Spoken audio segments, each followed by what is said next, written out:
Good morning class. अब देखो बेटा, नेक्स्ट मैंने कल करा दिया था कि हमने केमिकल काइनेटिक्स चैप्टर करना है और करना कैसे है सारा ये भी मैंने एक्सप्लेन करा दिया था कि कोई भी रिएक्शन कैसे होती है, किस तरह होती है, कौन सा पाथ फॉलो करती है, हमने वो सब पढ़ना है। ठीक है। और हमने किन रिएक्शंस के बारे में इस चैप्टर में पढ़ना है, वो वाली रिएक्शन जो मॉडरेट रेट पे होती हैं, मतलब कि ना ज़्यादा फास्ट होती हैं और ना ज़्यादा स्लो होती हैं। ठीक है। अब हमने उसके बारे में पढ़ना है। क्लियर। सबसे पहले बेटा आप ये वर्ड देखो, एवरेज ROR। ROR की ऊपर अपने सबसे फ्रंट पेपर पे लिख लो, ROR होता है रेट ऑफ रिएक्शन। ठीक है। क्योंकि लास्ट टाइम क्या हुआ था, मैंने VP लिख दिया था पर कुछ बच्चों को VP की भी फुल फॉर्म नहीं आ रही थी, है ना। तो इतने तो तुम छोटे बच्चे नहीं हो ना जिन्हें VP का पता ही नहीं है कि वेपर प्रेशर है। कितनी बार मैंने बोला। तो इसी तरह मैंने पहले ही बोल दिया कि ROR क्या होता है, रेट ऑफ रिएक्शन। ठीक है। अब देखो उन्होंने बोला एवरेज रेट ऑफ रिएक्शन होता है या instantaneous rate of reaction, both are the same things.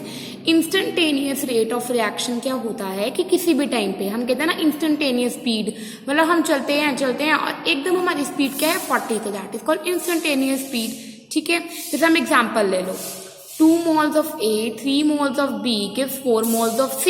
तो हम एवरेज रेट कैसे निकालते हैं, ध्यान से देखना, एवरेज रेट कैसे निकलेगा, पॉजिटिव होगा। और कैसे निकलेगा बेटा, रिएक्टेंट कम हो रहा है तो माइनस आ जाएगा और प्रोडक्ट क्या हो रहा है, बढ़ रहा है तो प्लस आ जाएगा। अब देखो माइनस, इसकी जो मोल्स होते हैं वो अपॉन में आ जाते हैं 1/2। डेल्टा का मतलब होता है जो चेंज आ रहे हैं कंसेंट्रेशन में, delta A upon delta T, जो कंसेंट्रेशन में चेंज आ रहा है of the reactant with respect to time, उसको कैसे निकाल देते हैं, एवरेज रेट ऑफ रिएक्शन।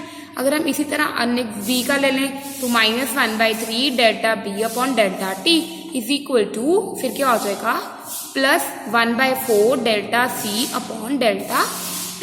तो ये हो जाएगा हमारे पास। ये प्लस इसका क्या है, क्योंकि ये क्या था, पॉजिटिव। नेक्स्ट देखो 3x + 5 gives 2z। अब देखो एवरेज रेट ऑफ रिएक्शन यहाँ पे भी पॉजिटिव है, बनता कैसे है, -1/3 डेल्टा x, ये आ गया डेल्टा x क्योंकि रिएक्टेंट था और इसकी कम हो रही थी, इसका क्या हम इसके साथ क्या लगा रहे हैं, माइनस लगा रहे हैं, इज इक्वल टू y के साथ माइनस लगा दिया, इसके साथ मोल्स 1 थे तो मैंने नीचे 1 लिख दिया। अगर नहीं भी लिखते तो मैटर नहीं करता था, पर मैंने लिख दिया delta y upon delta t। ठीक है। Is equal to +1/2 delta z upon delta t। ठीक है। यहाँ तक क्लियर हो गया कि हमने एवरेज रेट ऑफ रिएक्शन हो जाए या सिंपल रेट ऑफ रिएक्शन हो जाए तो हम कैसे निकालते हैं, रिएक्टेंट वाले का जो मोल होता है उसको नीचे ले लेते हैं और डेल्टा यूज कर लेते हैं ताकि कम हो रहा है। ठीक है। अब हमारे पास 2 वर्ड्स आते हैं, एक होता है अपीयरेंस, एक होता है डिसअपीयरेंस। अपीयरेंस होता है बढ़ना और डिसअपीयरेंस होता है कम होना, है ना। अब देखो ध्यान से, अपीयरेंस, अपीयर क्या हो रहा है, मतलब क्या आ रहा है, Z आ रहा है, और डिसअपीयर क्या हो रहा है, X भी हो रहा है और Y भी हो रहा है। तो मैंने रेट ऑफ अपीयरेंस हो गया, रेट ऑफ डिसअपीयरेंस हो गया। रेट ऑफ अपीयरेंस क्या हो गया, delta Z upon delta T। ये मोड मतलब ऑलवेज पॉजिटिव होएगा क्योंकि बढ़ रहा है, और ये भी क्या होएगा, ये डिसअपीयरेंस है मतलब X कम हो रहा है तो delta X upon delta T। यहाँ तक क्लियर है।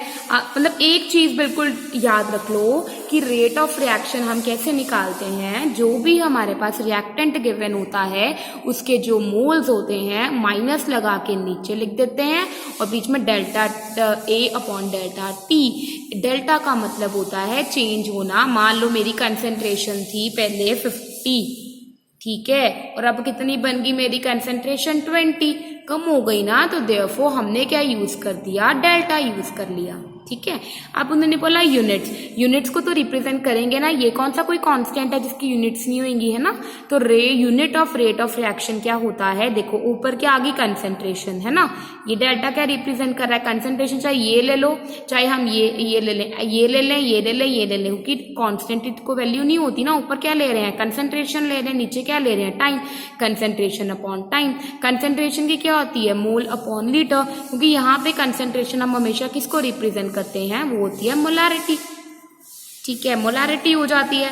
तो मोलारिटी की यूनिट्स क्या होती है, मोल पर लीटर, तो मोल अपॉन लीटर। जब ये ऊपर जाएगा तो क्या बन जाएगा, mole litre inverse second inverse. ठीक है, अब तुमने यहाँ तक पढ़ना है बेटा, कल फिर हम इसका आगे वाला टॉपिक करेंगे, पर इसको अच्छी तरह पढ़ लेना है, फिर भी नहीं समझ आती मेरे से पूछ लेना, ठीक है।